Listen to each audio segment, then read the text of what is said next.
A graça e paz.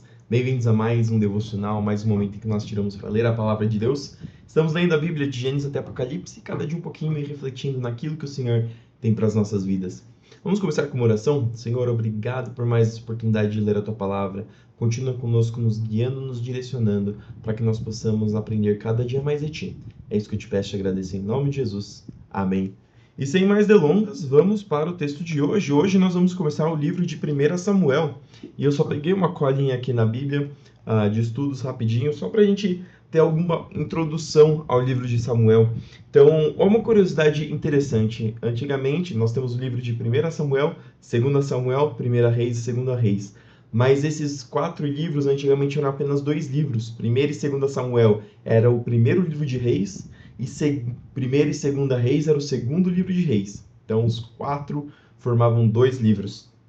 E eles formam isso porque eles são uma história contínua. Os 4 livros fazem uma história contínua sobre o período de monarquia, a transição do período de juízes para o período de monarquia em Israel. E ele conta a história de Samuel. Samuel, que foi o último juiz de Israel, que era também um sacerdote e era um profeta também. E ele é o que vai contar, que vai seguir toda essa história desse livro. Ele que vai ser o responsável por ungir o rei Saul como sendo o primeiro rei da Bíblia. Ele vai ungir Davi para ser o segundo sucessor do rei Saul. E dentre os trabalhos notórios de Samuel, ele foi a pessoa que estabeleceu a escola de profetas, dando dignidade para esse trabalho que acontecia no período de Israel. Lembrando que o profeta era aquele que se comunicava com Deus, sendo que sacerdote não necessariamente isso acontecia. O sacerdote era responsável por cumprir as exigências e os ritos que foram designados para o povo de Israel lá no Pentateuco. E é com essa introdução que a gente começa o livro de hoje, que diz o seguinte: havia um homem chamado Eucana, que vivia em Ramá, na região de Zuf, na região montanhosa de Efraim. Era filho de Jeroão, filho de Eliú, filho de Tou, filho de Zuf e filho de Efraim. Eucana tinha 2 esposas. A primeira se chamava Ana e a segunda Penina. Penina tinha 2 filhos. Ana, porém, não os tinha. Todos os anos Eucana subia de sua cidade até Siló para adorar o Senhor dos Exércitos e oferecer sacrifícios a ele. Nesse tempo, os sacerdotes do Senhor eram Hofni e Finéias, os 2 filhos de Eli. Quando Eucana apresentava seu sacrifício, dava porções de carne à sua esposa Penina e a cada um dos filhos e filhas dela. A Ana, porém, dava uma porção especial porque a amava, apesar de o Senhor não ter lhe dado filhos. E sua rival provocava e zombava dela porque o Senhor não lhe tinha dado filhos. Todos os anos era a mesma coisa. Penina provocava Ana quando iam à casa do Senhor. E a cada vez Ana chorava muito e ficava sem comer. Ana, por que você chora? Perguntava Eucana, seu marido. Por que não come? Por que está tão triste? Será que não sou melhor para você do que 10 filhos? Certa vez, depois que comeram e beberam em Siló, Ana se levantou. O sacerdote Eli estava sentado ao lado da entrada do templo do Senhor. Ana estava muito angustiada e chorava sem parar enquanto orava ao Senhor. Então fez o seguinte voto: ó Senhor dos Exércitos, se olhares com atenção para o sofrimento de tua serva, se responderes à minha oração e me deres um filho, eu o dedicarei para sempre ao Senhor, e o cabelo dele nunca será cortado. Enquanto ela fazia sua oração ao Senhor, Eli a observava. Viu que os lábios dela se moviam, mas como não ouvia som algum, pensou que ela estivesse bêbada. Até quando vai se embriagar? Disse ele. Largue este vinho. Ana respondeu, meu senhor, eu não bebi vinho, nem outra coisa mais forte. Eu estava derramando meu coração diante do Senhor, pois sou uma mulher profundamente triste. Não pense que sou uma mulher sem caráter, estava apenas orando por causa de minha grande angústia e aflição. Nesse caso, vá em paz, disse Eli, que o Senhor de Israel lhe conceda o que você pediu. Muito obrigada, exclamou ela. Então Ana voltou e começou a se alimentar novamente, e seu rosto já não estava triste. Na manhã seguinte, a família toda se levantou bem cedo e foi adorar ao Senhor novamente. Depois voltaram para casa em Ramá. Eucana teve relações com Ana, e o Senhor se lembrou dela. No devido tempo, Ana engravidou e teve um filho. Ela lhe deu o nome de Samuel e disse: Eu pedi ao Senhor. No ano seguinte, Eucana e sua família fizeram uma viagem anual para oferecer sacrifícios ao Senhor e cumprir seu voto. Ana, porém, não foi. Vamos esperar até o menino ser desmamado, disse ela ao marido. Então o levarei ao Senhor e o deixarei lá para sempre. Faça como parecer melhor, respondeu Eucana. Fique aqui até ele desmamar, e que o Senhor a ajude a cumprir sua promessa. Então ela ficou em casa e cuidou do seu filho até desmamá-lo. Quando o menino foi desmamado, Ana o levou à casa do Senhor em Siló, embora ele ainda fosse pequeno. Aqui você vê Ana cumprindo a sua promessa para o Senhor. Mesmo sendo Samuel sendo aquele que o Senhor, aquilo que Ana sempre desejou, aquilo que Ana almejava no seu coração. Quando ele nasceu, ela ainda continuou colocando o Senhor em primeiro lugar e levou Samuel para dedicar ao Senhor. Também levou um novilho de 3 anos para o sacrifício, um cesto de farinha e uma vasilha de couro cheia de vinho. Depois que sacrificaram o novilho, levaram o menino a Eli, e Ana disse: Com certeza o Senhor se lembra de mim. Sou a mulher que esteve aqui anos atrás orando ao Senhor. Pedi ao Senhor que me desse este menino, e o Senhor atendeu ao meu pedido. Agora eu dedico ao Senhor, por toda a vida dele, pertencerá ao Senhor, e ali adoraram o Senhor. Então Ana orou: Meu coração se alegra no Senhor, o Senhor me fortaleceu. Agora dou risada de meus inimigos. Sim, eu me alegro porque me libertaste. Ninguém é santo como o Senhor, não há outro além de ti. Não há rocha como nosso Deus. Deixem de ser tão orgulhosos e soberbos. Não falem com tamanha arrogância, pois o Senhor é um Deus que tudo sabe. Ele julgará as nações de todos. O arco dos poderosos foi quebrado, e os que tropeçavam agora estão firmes. Os que tinham fartura de comida agora passam fome, e os que passavam fome estão saciados.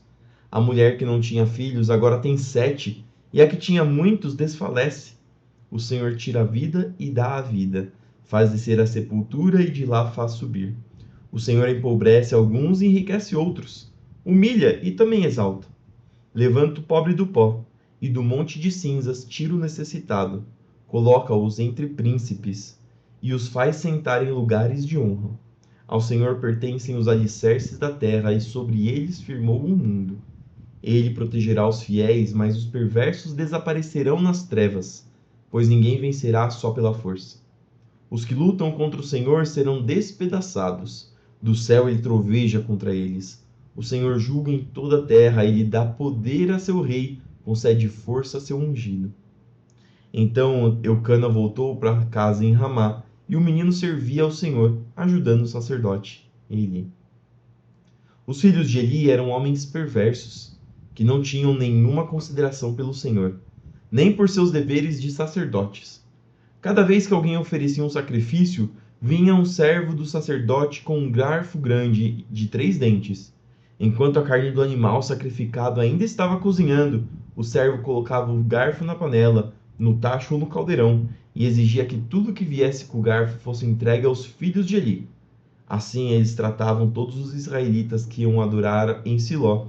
Lembrando que quando eles faziam sacrifícios, tinha alguns sacrifícios que eram totalmente queimados, mas muitos dos sacrifícios eram feitos para o Senhor. Parte do sacrifício ficava para o Senhor, era dedicado ao Senhor, mas a outra parte voltava para a pessoa que fez o sacrifício para que ela comesse com ele, com sua família, diante do Senhor. E essa era a adoração. Era não simplesmente entregar algo ao Senhor, mas era participar de um momento com Deus. E nesse caso, a lei também estabelecia que os sacerdotes deviam receber partes específicas do sacrifício para que eles fossem sustentados, porque lembramos que a tribo de Levi não tinha recebido nenhuma terra na distribuição de terras entre os israelitas, mas por conta do seu trabalho na casa do Senhor, eles recebiam parte dos sacrifícios como pagamento, como forma de sustento. Mas aqui, os filhos de Eli, eles eram perversos, e eles, além de pegar tudo aquilo que a lei já estabelecia para eles, eles ainda faziam com que alguém com um garfo e pegasse parte da carne que era para a pessoa que levou para sacrificar. ou seja, eles estavam pegando a mais do que deveriam. Às vezes, o servo chegava antes mesmo que a gordura do animal fosse queimada no altar, exigindo: não dê a carne cozida, mas sim a carne crua, para que o sacerdote a asse. Se o homem que oferecia o sacrifício dizia: leve quanto quiser, mas antes é preciso queimar a gordura, porque a parte de queimar a gordura é a que significava o sacrifício, para completar o sacrifício. Mas os sacerdotes não estavam nem tendo consideração pelo sacrifício que era feito ao Senhor. Eles queriam tirar antes que o sacrifício fosse feito ao Senhor, retirando daquilo que era do Senhor. O servo retrucava: não, entregue a carne agora, ou eu a tomarei à força.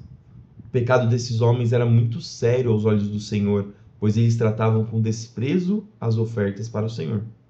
Samuel, porém, embora ainda fosse apenas um menino, servia ao Senhor. Ele usava uma veste de linho semelhante à do sacerdote. Cada ano sua mãe lhe fazia uma pequena túnica e a levava quando ia com o marido oferecer o sacrifício anual. Antes de Eucana e sua esposa voltarem para casa, ele os abençoava e dizia que o Senhor lhes dê outros filhos em lugar deste que foi dedicado ao Senhor.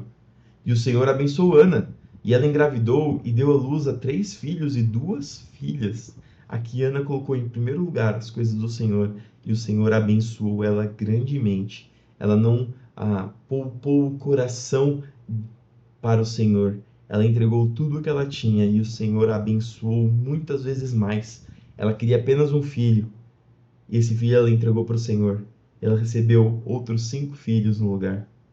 Enquanto isso, Samuel crescia na presença do Senhor. João 5, do 1 ao 23. Depois disso, Jesus voltou a Jerusalém para uma das festas religiosas dos judeus. Dentro da cidade, junto à porta das ovelhas, ficava o tanque de Betesda, com 5 pátios cobertos. Ficavam ali cegos, mancos e paralíticos, uma multidão de enfermos, esperando o movimento das águas. Pois um anjo do Senhor descia de vez em quando e agitava a água. O primeiro que entrava no tanque após a água ser agitada era curado de qualquer enfermidade que tivesse. Um dos homens ali estava doente havia 38 anos sofrendo dessa doença. Quando Jesus o viu e soube que estava enfermo por tanto tempo, perguntou-lhe: você gostaria de ser curado? O homem respondeu: não consigo, Senhor, pois não tenho quem me coloque no tanque quando a água se agita. Alguém sempre chega antes de mim. Jesus lhe disse: levante-se, pegue sua maca e ande.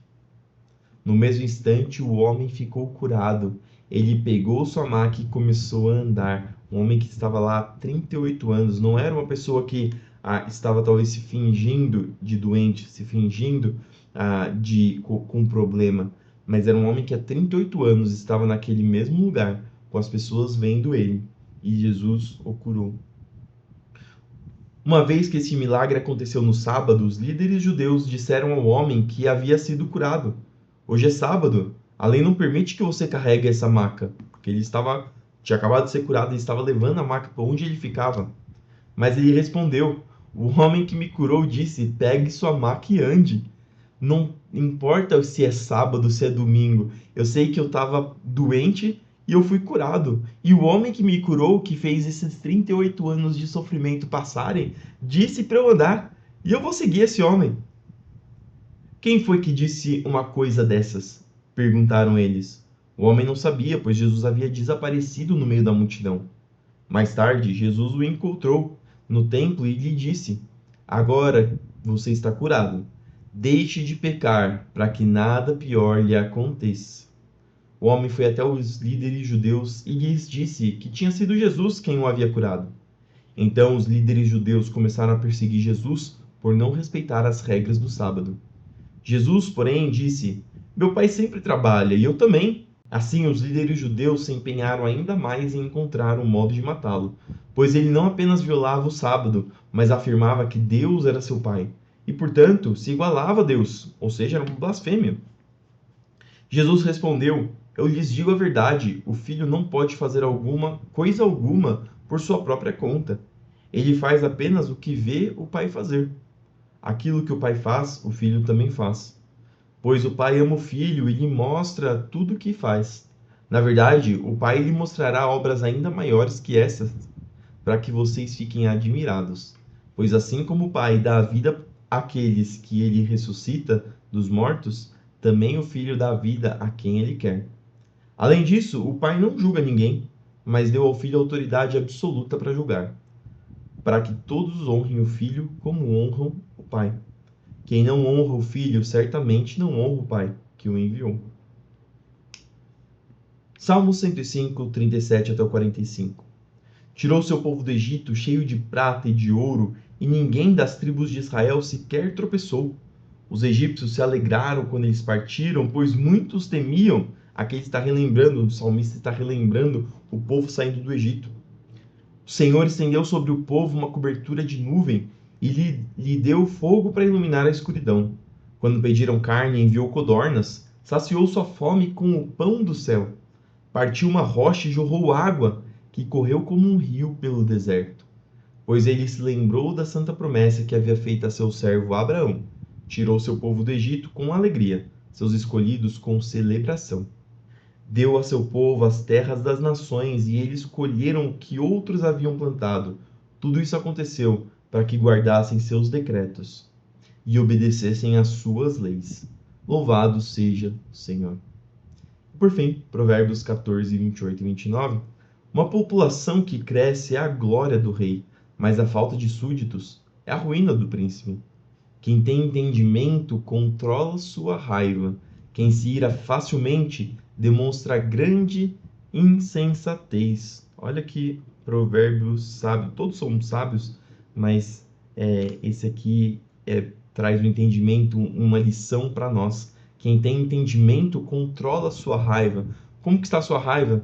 Como que está o controle do que você tem feito?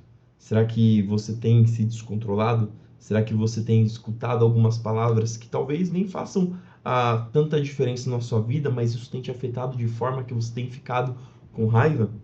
Quem se ira facilmente demonstra grande insensatez. E essas foram as palavras que nós tínhamos para hoje. Que elas entrem no seu coração e que você possa continuar refletindo naquilo que o Senhor tem para a sua vida.